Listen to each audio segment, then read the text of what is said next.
வணக்கம். ராமனுக்கு எந்த விதத்திலும் குறைவில்லாத வீரன் ராவணன். வீரன் மட்டுமா அவன்?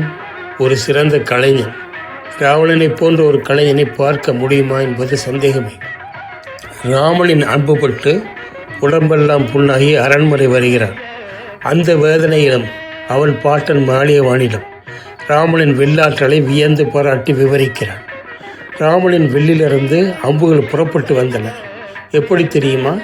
நல்ல கவிஞர்கள் நாவிலிருந்து வரும் சிறப்பான சொற்களைப் போல, ஒரு இலக்கண ஒழுங்கோடு, தலை தொடை தட்டாமல் புலவன் வாயிலிருந்து வரும் யாப்பிசை தவறாத நல்ல கவிதையைப் போல ஒன்றன் பின் ஒன்றாக ஒரு ஒழுங்கோடு வந்தன. நல்ல இசை தொடர்ந்து வருவதைப் போல அந்த அம்புகள் சரமாக வந்து அழகாக என் மேல் தைத்தன என்கிறார். என்ன ஒரு ரசனை! எப்பேற்பட்ட பகைவனை பாராட்டும் பண்பு! எதிரியாக இருந்தாலும் நல்லதும் வன்மையும் இருந்தால் அதை ரசித்து மனதார பாராட்டும் மாண்பு அந்த மாவீரன் ராவணனுக்கு இருந்தது. அந்த மெய்சில் இருக்க வைக்கும் கம்பராமாயண பாடல். நல்லியல் கவிஞர் நாவில் பொருள் குறித்து அமர்ந்த நாம சொல்லென, செய்யுள் கொண்ட தொடையென, தொடையை நீக்கி எல்லையில் சென்றும் தீரா இசையென, பழுதையில்லாத பல்லலங்கார பண்பே காகுத்தன் பகழி மாதோ.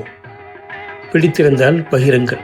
கம்பன் புகழ் வாழ்க, கன்னி தமிழ் வாழ்க. நன்றி, வணக்கம்.